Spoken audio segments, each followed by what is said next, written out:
Hola, ¿qué tal? Muy buenas tardes. Buenas tardes, doctora Beatriz. Buenas tardes. Buenas tardes, bienvenidos sean todos y todas ustedes a la última conferencia del día de hoy en el marco de la 13ª Jornada Académica Ambiental de la Universidad de la Sierra Juárez. A continuación, tendremos la tercera conferencia de este día, la cual lleva por título La flora de la Reserva Comunitaria de San Miguel Suchixtepec, Miahuatlán, Oaxaca. Será impartida por la doctora Beatriz Hernández Carlos, quien es profesora investigadora de la Universidad Tecnológica de la Mixteca, adscrita al Instituto de Agroindustrias. Es doctora en Ciencias Químicas y parte de sus líneas de investigación son química, así como la biología de los productos naturales. Invito al público para que a lo largo de la presentación nos envíen sus preguntas a través del chat de la plataforma. Y sin más que agregar, le doy la bienvenida y le cedo la palabra a la doctora Beatriz Hernández Carlos. Adelante con su presentación, doctora. El micrófono es suyo. Muchas gracias. Muy buenas tardes a todos. Voy a compartir la presentación. Quiero agradecer la invitación a esta jornada académica ambiental, a la licenciatura en Ciencias Ambientales de la Universidad de la Sierra Juárez. Y los resultados que quiero presentarles forman parte de un proyecto que se inició hace más de 10 años.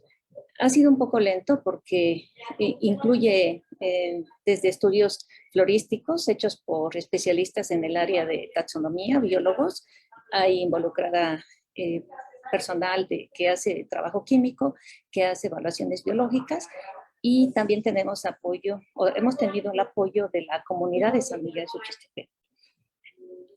Bueno, es importante el conocimiento de la diversidad vegetal, sobre todo pues en nuestro país. Sabemos que Oaxaca es de los principales estados que tienen mayor biodiversidad vegetal, incluso también animal, ¿no? Pero ¿cuál es el objetivo de conocer esta diversidad vegetal? Nos puede dar información como si existen especies nuevas, especies vegetales nuevas, si alguna especie está en categoría de riesgo, recordando por el problema del cambio climático, con el cambio de las temperaturas o el exceso de lluvias o la falta de ellas, puede provocar que una especie, además, ¿no?, de la intervención humana, pueden provocar que algunas especies pues estén en alguna categoría de riesgo de acuerdo a la norma mexicana, ¿no? Que vamos a ver más adelante. Ahora, también es importante conocer la diversidad vegetal y hacer otros estudios, por ejemplo, estudios de suelo, estudios químicos y biológicos. Toda esa información nos va a servir para conservar las especies, y si alguna especie es útil y nos puede dar algún apoyo económico, pues manejarlo de forma sustentable. Quiero comentar aquí que este proyecto inició porque una doctora del Instituto Politécnico Nacional, la doctora Olivia Franco, nos invitó a trabajar en más o menos caracterizar la flora. También fue gente invitamos a biólogos expertos en taxonomía, y ella caracterizó el suelo. Después de eso terminó su participación, y después nosotros continuamos colectando especies vegetales para tratar de armar un listado florístico y de ahí ver qué especies podrían ser potenciales para pruebas químicas o estudios químicos y biológicos. Entonces, lo que voy a presentar está dividido en dos partes. La parte de estudios del suelo que hizo la doctora Franco, de la Unidad Interdisciplinaria de Biotecnología del Instituto Politécnico Nacional, no la presento. Aquí, es decir, en lo que más intervenimos fue en la parte de el estudio florístico y los estudios biológicos y químicos. Entonces, son dos partes. Primero les voy a comentar los resultados que se tienen de este listado florístico, y luego lo que se ha hecho en cuanto a estudios biológicos y químicos, colectando las especies que siguen, algunas especies, no se han hecho muchas, que se han identificado. Primero, la ubicación. El municipio de San Miguel Suchixtepec pues está en el estado de Oaxaca, y está colindando pues con el municipio de Santa María Osolotepet, San Pedro el Alto y San Mateo Río Hondo.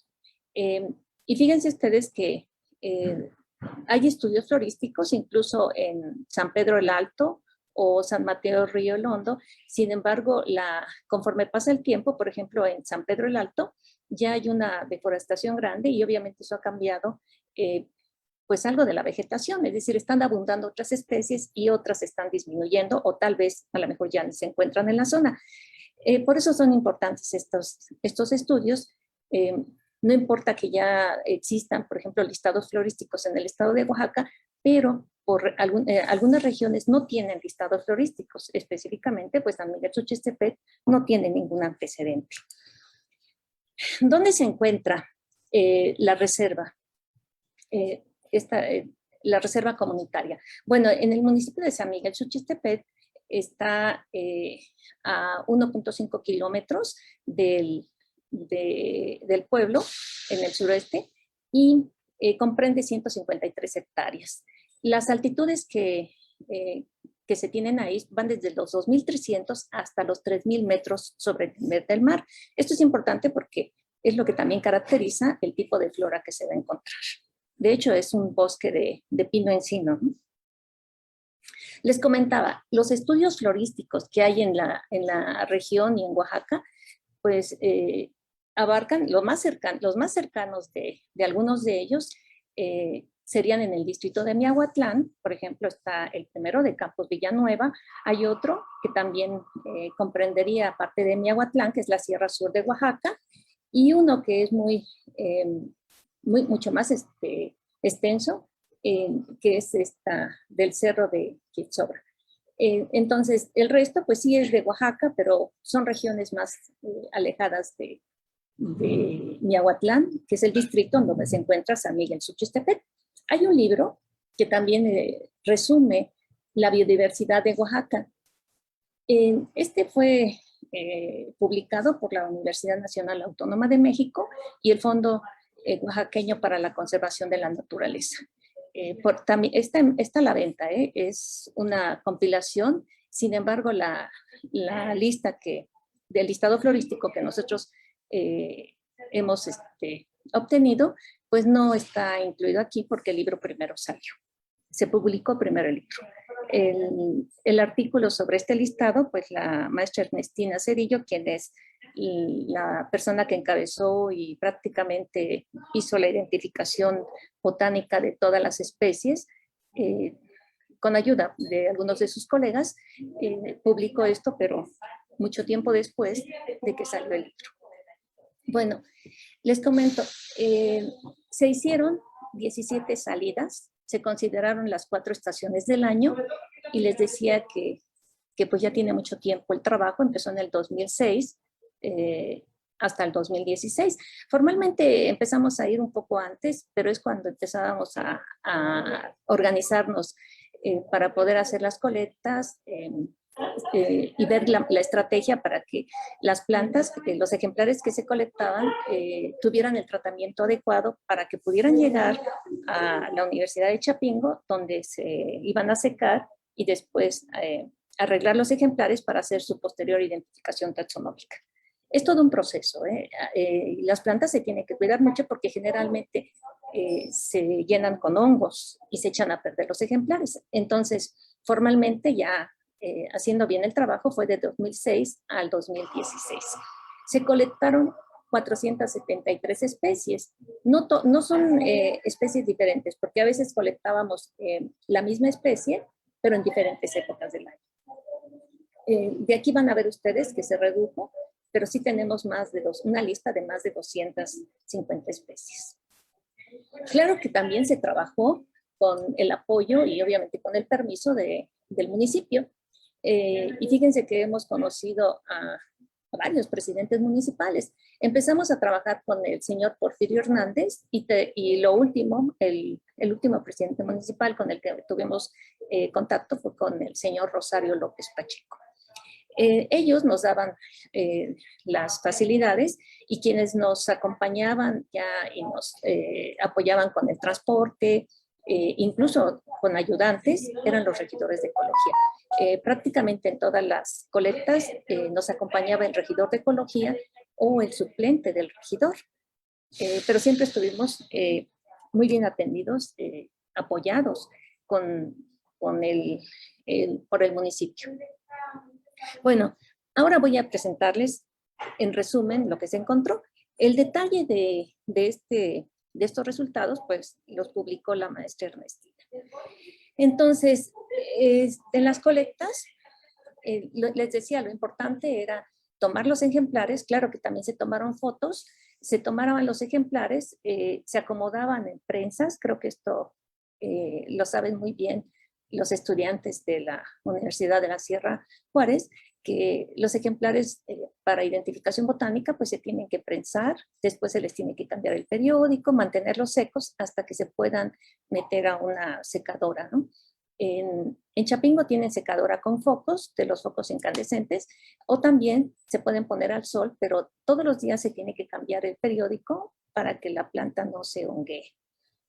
A veces cuando tiene, por ejemplo, las suculentas que tienen una gran cantidad de agua, pues se les pone un poco de fórmula. También se toma nota de la ubicación, en qué lugar se colectó.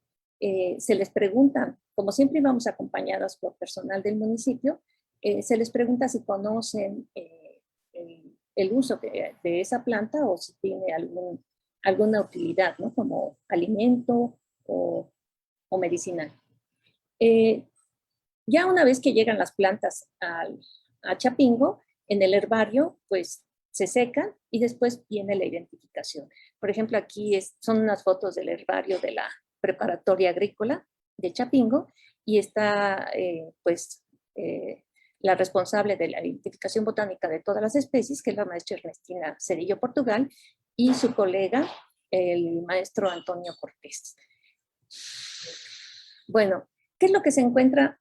Se encontró una gran variedad de especies, por ejemplo, para este género Tillandsia, que son las de la familia de las bromeláceas, se encontraron 4 especies, ¿no?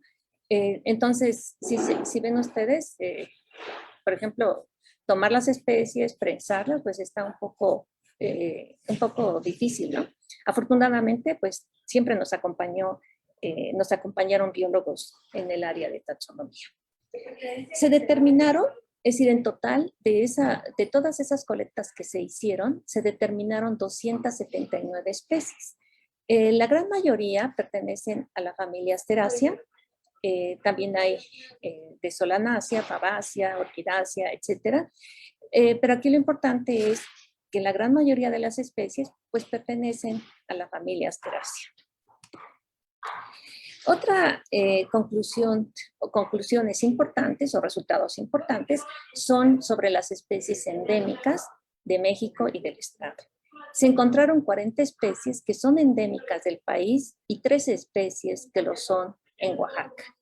Y como les comentaba, la familia Asteraceae, que es de la que se encontró el mayor número de especímenes, también representa las especies endémicas que hay en México y en Oaxaca.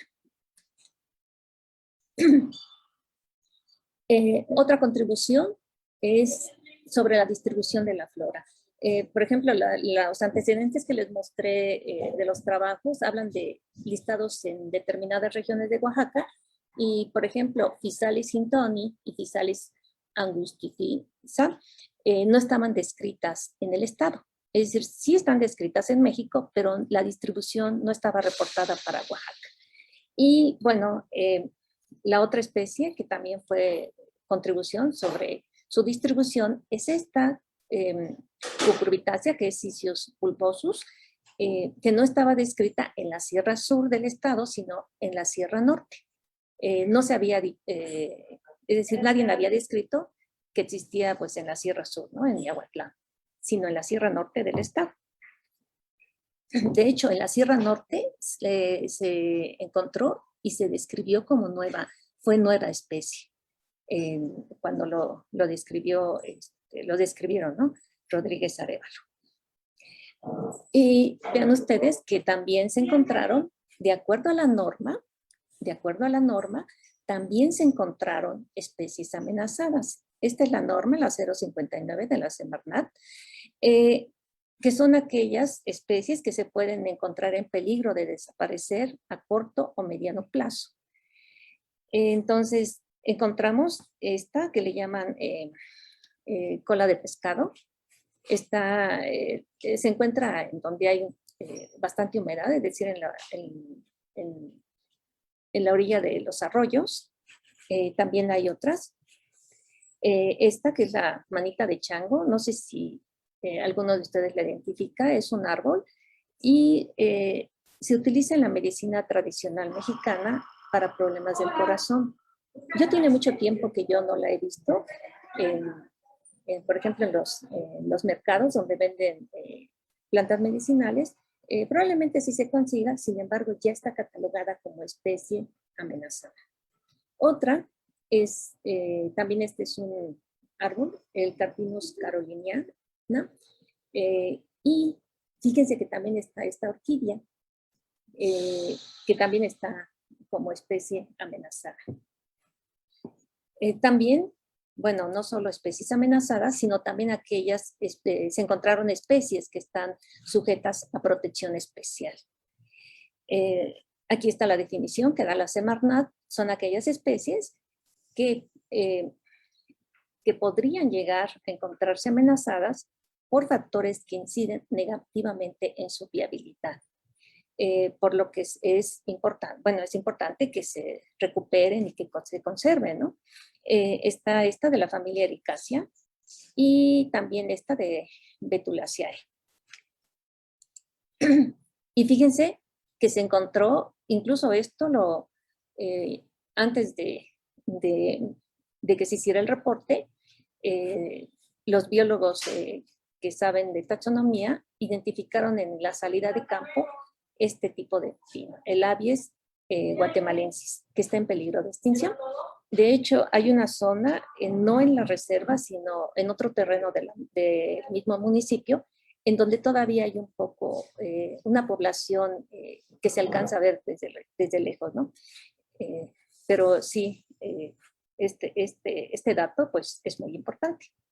Nosotros entregamos estos reportes al municipio para que ellos vieran, ¿no?, la forma de proceder, porque finalmente ellos tienen el contacto con el gobierno, ¿no?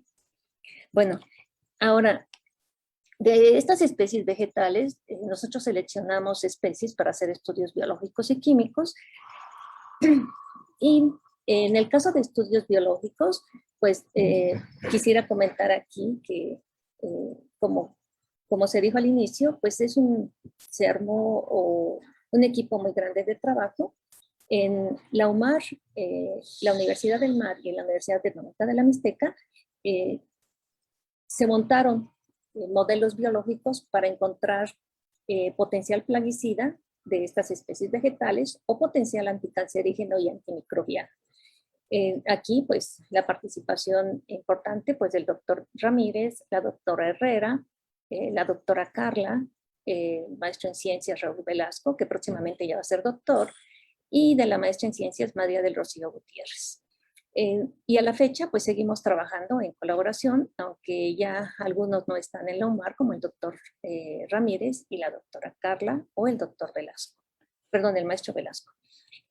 Otros modelos biológicos que se usaron para buscar actividad en estas especies vegetales, pues fueron en colaboración. Aquí muy importante la colaboración que se tuvo con el Colegio de Postgraduados de Montecillo, con el doctor Ignacio Cid del Prado.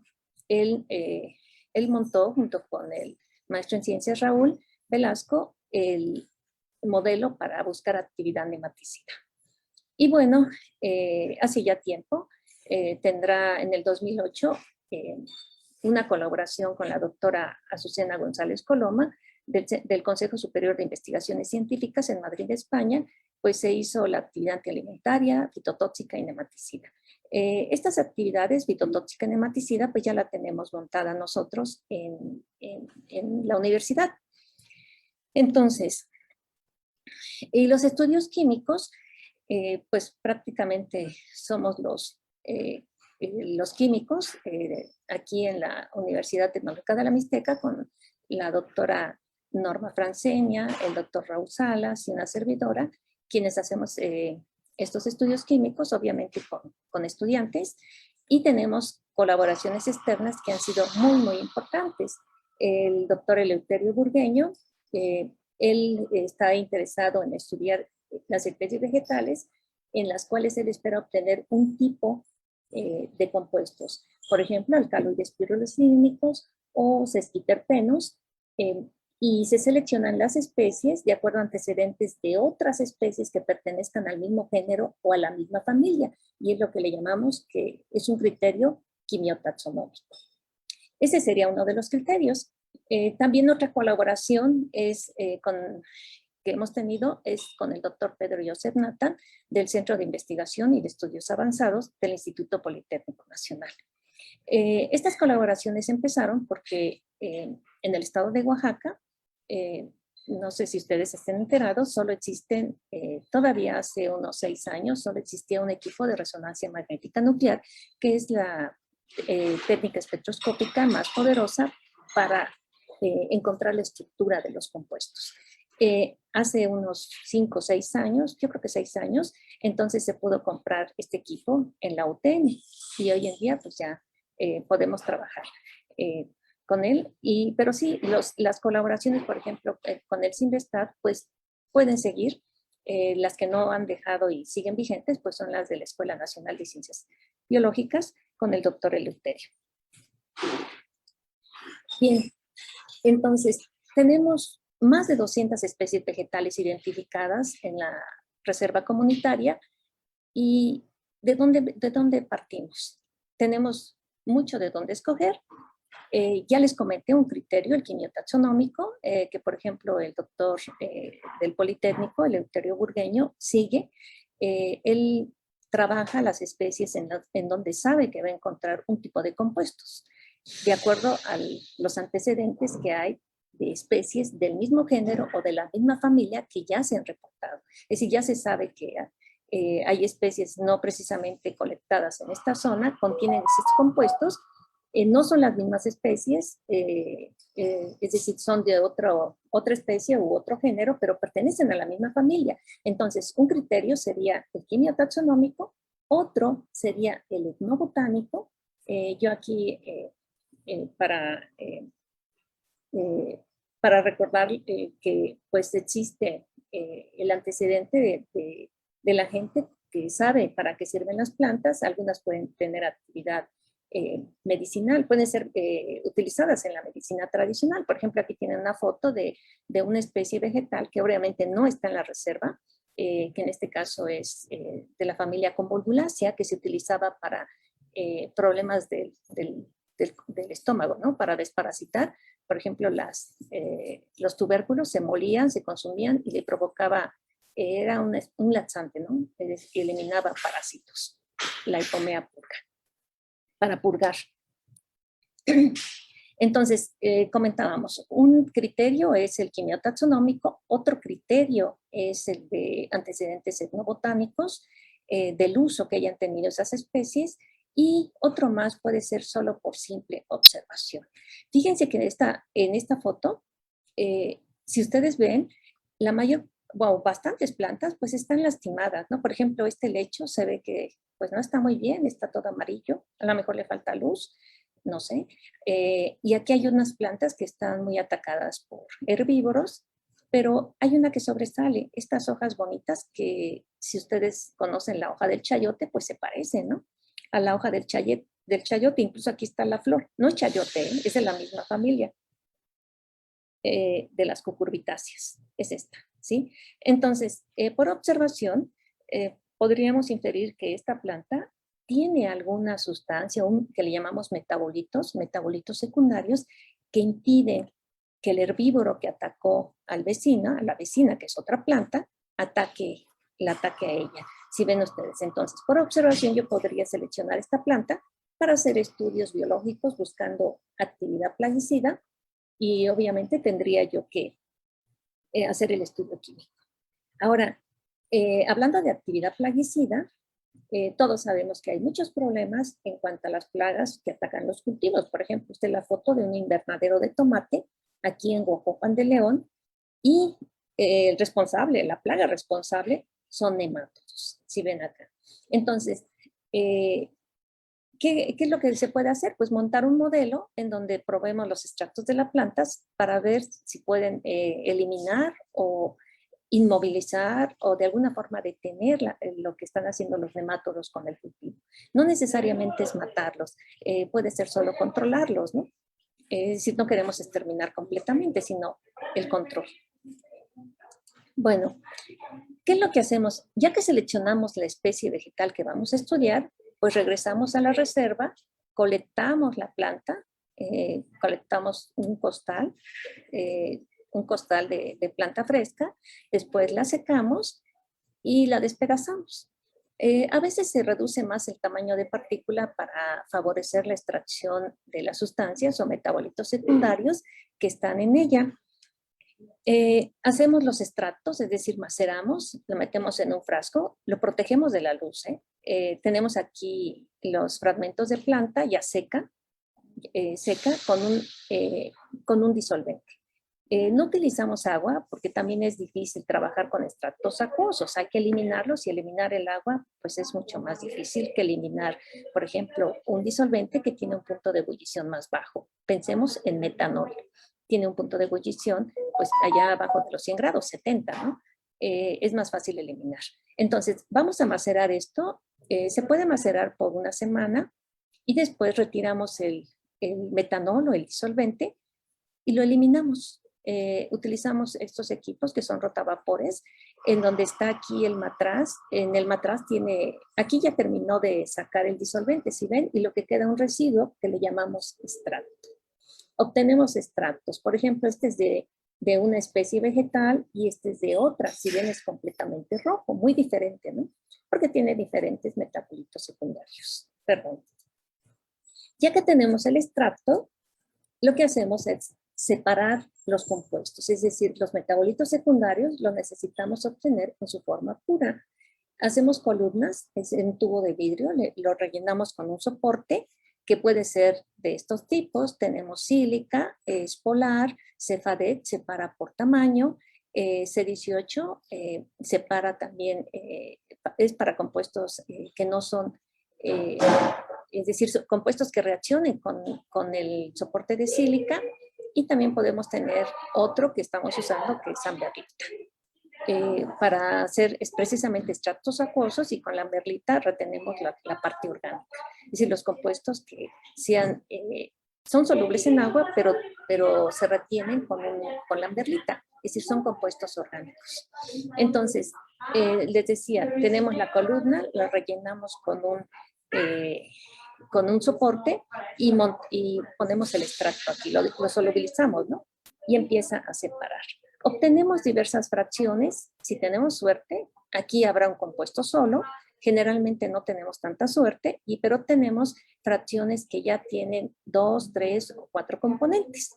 Si no lo podemos separar por este método de cromatografía en columna, entonces lo que hacemos es separarlo por cromatografía, pero utilizando ya el análisis instrumental, un cromatógrafo de líquidos.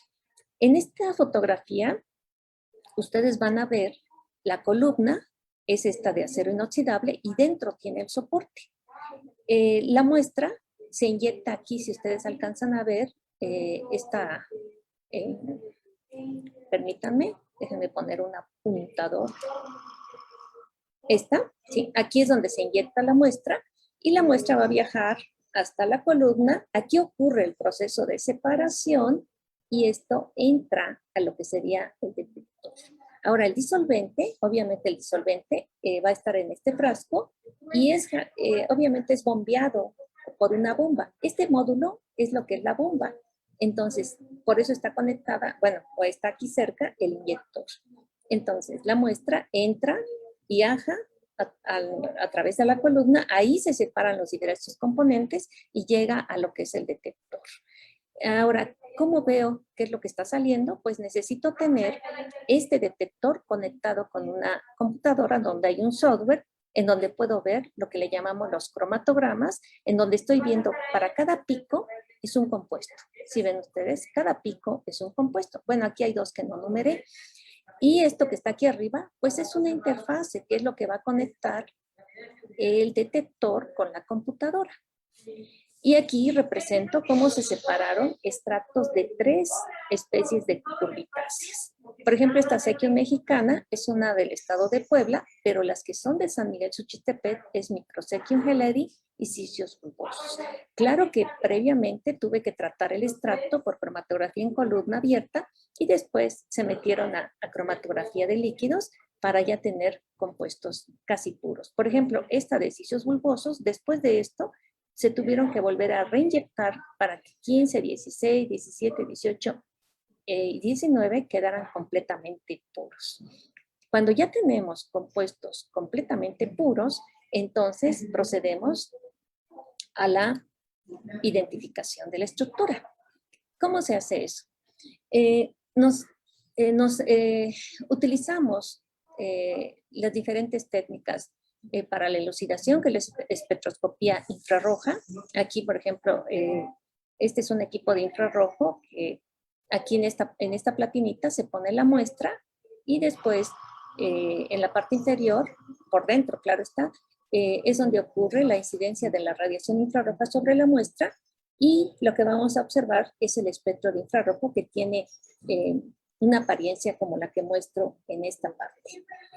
Cada una de las banditas que se observan van a ser características de los grupos funcionales de esa molécula. Aquí tenemos, por ejemplo, con un espectro infrarrojo, yo puedo saber la naturaleza química de la sustancia o metabolito secundario que aislamos de la planta. Después, si queremos conocer de hecho necesitamos conocer el peso molecular, utilizamos la espectrometría de masas para que nos dé el peso molecular y lo que le llamamos un patrón de fragmentación. Cómo se despedaza la molécula cuando va viajando a través del tubo analizador. Y eso nos da información de la estructura del compuesto y nos da el peso molecular. Y como les comentaba, el equipo, el espectrofotómetro de resonancia magnética nuclear, aquí les muestro el que tenemos en la UTM, es el que nos daría la mayor información estructural para encontrar la estructura del compuesto. Es decir, esto nos da, la información que nos da es tan precisa y se pueden hacer diversos experimentos para que a final de cuentas se proponga una estructura para el metabolito secundario aislado de la planta. Eso es lo que hacemos los químicos en el estudio de los productos naturales. Así les decía yo que hay 2 cucurbitáceas que aislamos de la reserva que nos dieron, se aislaron los compuestos y al hacer la elucidación estructural resulta que tenemos estos triterpenos, porque tienen 30 átomos de carbono, que están unidos a diferentes azúcares. Por ejemplo, aquí tiene glucosa, gilosa, rafnosa, arabinosa y apiosa. Se obtuvieron un gran número de compuestos y después ya se sabía que tenían potencial plaguicida. Fíjense ustedes que una vez aislados los compuestos, todos se evaluaron, por ejemplo, en esta Spodoptera litoralis, tal vez la reconocen, es la rosquilla negra, que ataca, por ahí comentaban que ataca hasta 40 familias de plantas, y donde tiene actividad estos compuestos es en la larva. A la larva se le dio, ¿cómo encontramos esa actividad? Pues precisamente con la doctora Azucena González Coloma, ella tiene montado este modelo, ella cría estas larvitas y después se escogen las larvas, se pesan para darles una pequeña dosis donde vienen estas sustancias puras. Si se fijan, como tienen su sistema digestivo, pues es un tubo, entonces se les inserta con mucho cuidado una pequeña dosis y después se les deja en un ambiente controlado con una cantidad de alimento. Este alimento se pesa para ver cuánto consumen ella después de cierto tiempo. Las larvas más pequeñas, lo que ocurrió es que si la larva era muy pequeña, pues dejaba de comer y se moría. Una larva más grande sí sobrevivía, pero no comía mucho. Y el problema aquí es que después esa larva que sobrevive, a la hora de seguirse desarrollando, es decir, tiene que pasar a polilla, esta metamorfosis, diríamos, ocurre de manera errónea, es decir, empieza el haber consumido este tipo de compuestos provoca que después esta población con el tiempo va a ir reduciéndose porque hay cierta interrupción en su sistema endocrino. Esto se supo porque, por ejemplo, el mismo efecto que se observó con este tipo de compuestos se observa con este que se llama 20-hidroxieditsona, que está reconocido como una hormona de estas larvas. Y por lo tanto, bueno, si ustedes ven, existe cierta semejanza estructural entre este anillo, que es lo que nosotros encontramos en la planta, con la hormona que contienen, que tienen estas larvas, y es así como ocurre lo que le llaman disrupción endocrina, ¿sí? Hormonal, una disrupción hormonal. Otra especie que también es de la reserva es Angiospermum integrifolio. Esta se seleccionó porque las hojitas se utilizan para cocinar. Les da al alimento, generalmente son caldos, sabor a pescado, incluso le llaman hierba del pescado. Dijimos, bueno, vamos a trabajarla a ver qué tal si tiene algo que podría ser tóxico. Afortunadamente no. Esta planta tiene una cantidad importante de compuestos que son antioxidantes y entre ellos se identificaron pues estos 4 que son flavonoides, ¿no? Y no solo fue que tiene estos antioxidantes, sino también se encontró que tenía cierta actividad contra el nemátodo. Recuerdan ustedes que les mostré el nemátodo que ataca los cultivos de tomate, y uno de los nemátodos más resistentes pues es el Nacobus aberrans, y tuvo actividad contra Nacobus aberrans. Ni siquiera ensayamos los compuestos puros, ensayamos extractos y fracciones que tenían estos compuestos y resultó que eran buenos nematicidas. Nematicidas, no solo nematostáticos. Otra especie de la reserva es Acalifa subvícida. Por ejemplo, demostró que inhibe la esporulación de un hongo fitopatógeno. En este caso fue Alternaria alternata. Esta pues es muy... creo que ahí en la reserva hay 2 especies de califa. Nosotros solo colectamos la subvícida para hacer este trabajo. Y bueno, también formó parte del estudio de actividad nematicida. Sin embargo, no tiene importante actividad nematicida, pero sí tiene una actividad sobre el crecimiento de la radícula del tomate que más adelante van ustedes a ver. Aquí está. Entre las actividades biológicas que también buscamos es la fitotóxica, es decir, que no sea tóxico al crecimiento primero que no sea tóxico a la germinación de semillas, semillas de interés agrícola, hablemos por ejemplo del tomate, y también que no inhiban el crecimiento de la radícula, ¿no? El experimento se hace en estas plaquitas, donde se colocan un número determinado de semillas y aquí se ponen los extractos de las diversas especies vegetales que probamos. Por ejemplo, en este estudio, las que están marcadas con azul serían las que pertenecen a la Reserva Comunitaria de San Miguel Suchistepec. La Califa subvícida, que les decía, inhibe la esporulación del hongo de Alternaria alternata. ¿Pero qué hace sobre una una semilla de tomate? Por ejemplo, está graficando aquí el % de crecimiento de la radícula, y si se fijan ustedes, aquí están signos negativos porque quiere decir que está inhibiendo. Si la barrita está hacia abajo, está inhibiendo. Si está hacia arriba, está promoviendo. Entonces, mi referencia es el glifosato. Ustedes saben que es un herbicida famoso.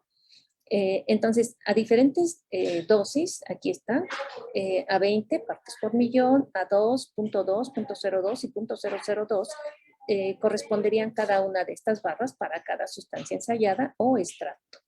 Entonces, a Califa subvícida, si se fijan ustedes, a 20 partes por millón sí es tóxica para estos, el la esporulación, perdón, la germinación no, solo el crecimiento radicular. Y a unas dosis más, es decir, más, a una cantidad o una dosis más pequeña, llega a promover el crecimiento de esa radícula. Es decir, podríamos decir que funcionaría como un promotor de crecimiento vegetal, ¿no? Estamos hablando de Califa subvísida. En el caso de Alosperium integrifolia, la hierba la hoja de pescado, perdón, obviamente a 20 partes por millón también es tóxica, pero a unas dosis más pequeñas, pues no le hace nada. ¿Por qué? Si se fijan ustedes aquí, no cambió la letra. Las diferentes letras, bueno, los estudiantes que ya llevaron estadística, pues sabrán que A sí es diferente de B, pero este B no es tan diferente de las otras columnas y por lo tanto es el mismo efecto. Es decir, no puedo decir que hay efecto promotor del crecimiento, pero en la Califa subvícidas, si ven ustedes, C. Entonces aquí sí hay crecimiento a bajas dosis, pero a altas dosis hay inhibición y a esto le llaman efectos horméticos o hormesis, le dicen hormesis. Y la otra planta que también es de la reserva y que actualmente está en estudio es Galium mexicano. Pero esta sí no es muy prometedora para trabajar como promotor de crecimiento. Sí es fitotóxica a 20 partes por millón y después pues también es a bajas dosis también sigue siendo fitotóxica, ¿no? Estas serían las plantas de la reserva. Y les comentaba, Galium mexicano se utiliza, es medicinal en esta comunidad, incluso le llaman TET. Ese es su nombre, ¿no? En zapoteco. Y fíjense que también se hicieron estudios de toxicidad de al menos, creo que eran como 5 plantas de San Miguel Suchistepet para ver si estas plantas son mutágenas, es decir, producen modificaciones en el DNA, ¿no? Mutaciones. Para esto se utilizó un modelo en Salmonella typhimurium, perdón. Hay un modelo y con esto se comprobó que de hecho todas las especies que analizamos, ninguna fue mutágena. Y también se observó que inhibieron el crecimiento de unas levaduras de Saccharomyces cerevisiae que están modificadas genéticamente. ¿Para qué es esta prueba? Para ver potencial anticancerígeno por el mecanismo. Y de hecho, esta especie, Galium mexicano, tiene compuestos que podrían inhibir el crecimiento de células de cáncer, de células cancerosas, ¿no? Ese modelo, pues, lo tiene, lo tiene ya montado la doctora Mayra Herrera, y el modelo de las levaduras lo tiene montado el doctor Ramírez Mares, ambos, pues, originalmente de la Universidad del Mar. Entonces, Galium mexicano, pues, tiene potencial como en la medicina, ¿no? Y bueno, hay otro estudio de un grupo de Puebla, en donde trabajaron Galium, pero hace más tiempo que nosotros, en el 2011. Y le encontraron actividades antimicrobiana, antibacterial, antiparasitaria, etc. Sin embargo, el estudio químico pues está pendiente. Bueno, no lo hicieron y ahorita tenemos un estudiante de licenciatura que lo está trabajando. Bueno, el doctor Eleuterio Burgueño del Instituto Politécnico Nacional es quien les comentaba que él estudia plantas de acuerdo a un criterio quimiotaxonómico. Entonces trabajó Senecio polipoioides, que es una asterácea, y encontró alcaloides pirrolidínicos. ¿Por qué son importantes estos alcaloides? Porque son hepatotóxicos.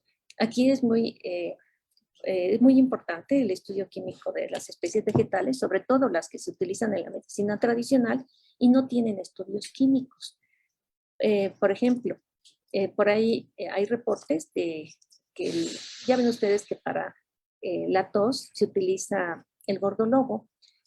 Sin embargo, le decimos gordolobo y pueden ser diversas especies, porque también en Oaxaca, a lo mejor aquí en la Sierra Sur, son unas especies de gordolobo, y a lo mejor me voy a Puebla y es otra especie que a lo mejor es del mismo género, pero diferente especie. O podría ser a lo mejor hasta diferente género, no sé. El caso es que hay un tipo de gordolobo que tiene alcaloides pirrolidínicos y estos son hepatotóxicos. Por eso no es recomendable que nosotros consumamos hierbas medicinales en exceso, es decir, que tomemos tratamiento, no sé, de 1 año, de 2 años, sin saber si estos tienen los suficientes antecedentes químicos como para asegurar que no nos van a hacer daño. De hecho, por ahí también hay reportes en donde se dice que hay personas que cuando fallecen se les diagnostica cirrosis hepática, pero no saben de dónde vino, cómo se generó esta cirrosis, porque era una persona que no tomaba alcohol, que no tomaba medicamentos, pero a lo mejor tomaba tés de plantas que contenían estos alcaloides. Entonces hay que tener cuidado sobre todo con plantas medicinales de las que no sabemos. Ya hay plantas que se utilizan comúnmente, por ejemplo la manzanilla, que está considerada que no representa ningún riesgo, aun cuando su consumo sea prolongado. Por ejemplo, también otra planta, pues la que conocemos como caléndula, que también no se ha reportado, porque ya están muy estudiadas, ¿sí? Pero en México, la medicina tradicional tiene un gran número de plantas medicinales de las que no sabemos si todas tienen el estudio clínico o toxicológico correspondiente. Por ejemplo, en la costa de Oaxaca, aquí en Pochutla, hay una planta medicinal que le llaman hierba del negro. Como hierba del negro, a lo mejor pueden encontrar otras plantas, pero esta es una Boraginaceae, Tournefortia densiflora. Esa Boraginaceae se utiliza para el cáncer. Y claro que es efectiva, pero es efectiva porque tiene este tipo de alcaloides. A lo mejor ahí, no sé, es conveniente porque más rápido, a lo mejor sí mata las células de cáncer y la persona acaba aliviándose, no lo sé. El caso es de que los alcaloides pirrolizidénicos pues son muy importantes de identificar en las especies vegetales, incluso en la miel, porque fíjense, si esta especie tiene alcaloides pirrolizidénicos y esos llegan a estar en las flores, imagínense, las abejas vienen, los toman y después los tienen en la miel. De hecho, si una miel se quiere exportar, una de las pruebas que se les hace precisamente es la ausencia de sustancias tóxicas y entre ellas están estos alcaloides, que son hepatotóxicos.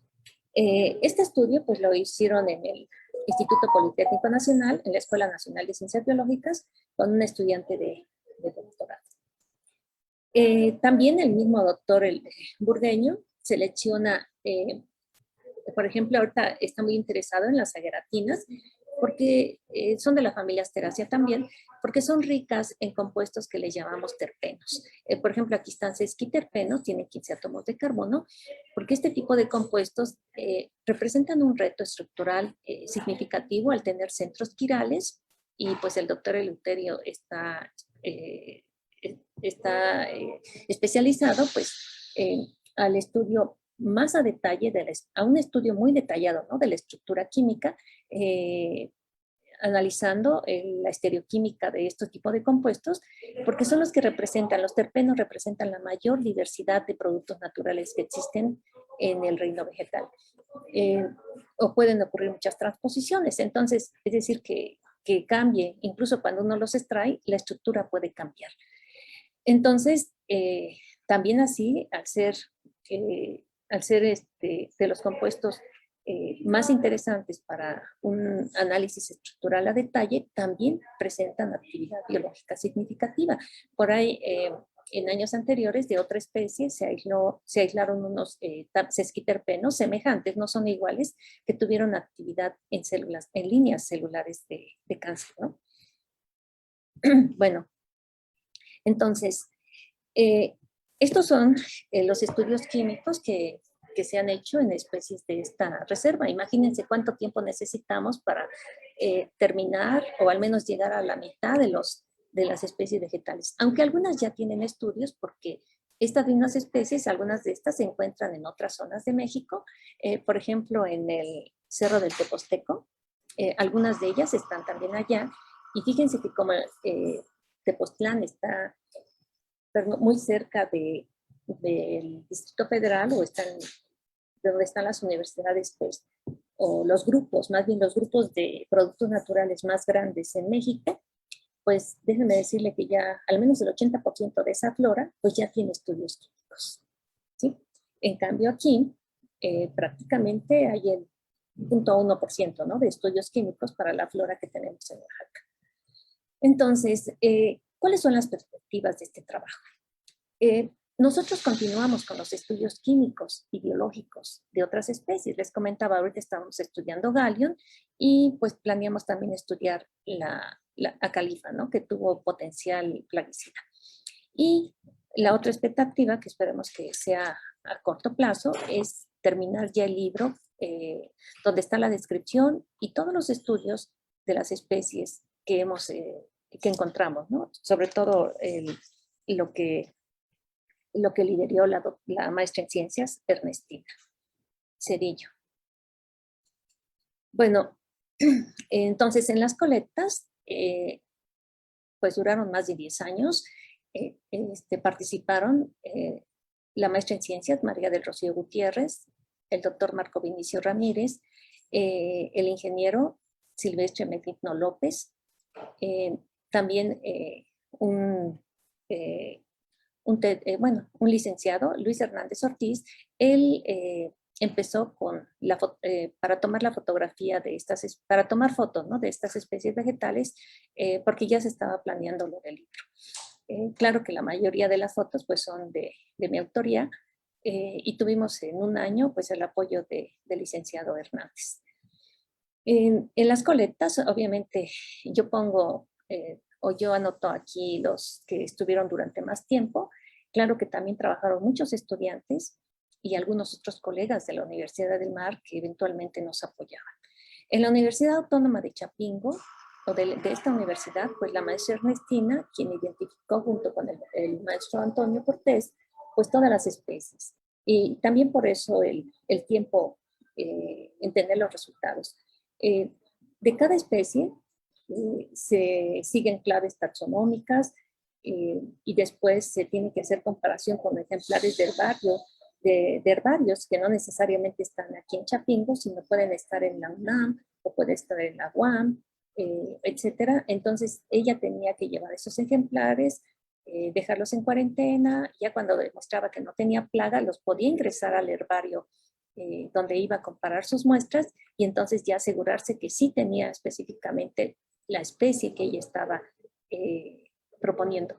Adicionalmente, consultó con especialistas. Por ejemplo, hay investigadores en la UNAM o en otras universidades que se especializan en bromeliáceas, ¿no? Solo bromeliáceas. Hay otros que solo trabajan asteráceas, etcétera, ¿no? Orquídeas, hay especialistas en orquídeas. Entonces, ella consultó también a varios especialistas para tener una identificación acertada de estas especies.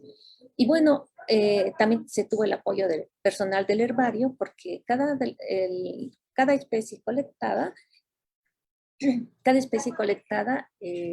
se tiene que limpiar, se tiene que arreglar, ¿no?, en un formato a manera de para que se pueda depositar en el herbario y de esa forma manejarlo, y además de que no esté dañada el ejemplar, ¿no? Porque es para fines de consulta finalmente. Y bueno, les comentaba que los biólogos de Chapingo también consultaron con otros especialistas, y aquí están algunos de ellos: el maestro Jiménez Martínez de la UNAM y el doctor Gerardo Salazar Chávez, también de la UNAM. Y bueno, en la parte química y de estudios también biológicos, de actividad biológica, pues empezamos, quien inició o quien nos dio entrada a este lugar o el pretexto para empezar a trabajar en esta reserva, pues fue la doctora Olivia Franco Hernández de la Universidad Profesional Interdisciplinaria de Biotecnología del Instituto Politécnico Nacional. Y claro está que les comentaba el doctor Eleuterio Burgueño, el doctor Pedro Joseph Nathan, la maestra en ciencias María del Rocío. Aparte de hacer las colectas, también nos apoya. Bueno, ella se encargó de algunas pruebas biológicas. En la parte química, pues está la doctora Santos, el doctor Salas, el maestro en ciencias, Raúl Velasco, el doctor Ignacio Cid del Prado, también con él todavía seguimos colaborando. Y bueno, el doctor Marco Vinicio Ramírez, la doctora Carla Lira y bueno, finalmente la doctora Azucena, cuya colaboración pues, nos sirvió para montar algunas pruebas biológicas aquí en la institución. Y pues yo deseo agradecer el apoyo que hemos tenido, obviamente de nuestras instituciones, todas las que están involucradas aquí, pues dieron el apoyo del CINVESTAT, la UMAR, UTM, el Colegio de Posgraduados, y claro está que ha habido varios proyectos de CONACYT que han hecho posible, tener todos estos resultados. Y bueno, con esto finalizo. Si ustedes tienen alguna pregunta. Ay, doctora, en realidad súper interesante la conferencia. Es sin duda un tema de gran interés biológico, cultural, científico, desde donde se le quiera ver. Es muy pertinente hoy en día en cuanto a conservación, identificación de especies y el grupo de trabajo con el que usted trabaja también, pues es muy importante todas esas colaboraciones y me da gusto saber que por ahí nos cruzamos con algunos compañeros con los cuales usted trabaja. Qué bueno, me da mucho gusto. Tenemos varias preguntas en diferentes medios, doctora. Sin embargo, por cuestiones de tiempo, sí tenemos que terminar la transmisión por el momento. Perdón, Yo le voy sí, a me hacer paso. llegar, no hay ningún problema, sumamente interesante. Yo lo que voy a hacer es enviarle las preguntas, si nos Sí. hace favor posteriormente de contestarlas y yo las haré llegar en tiempo y forma.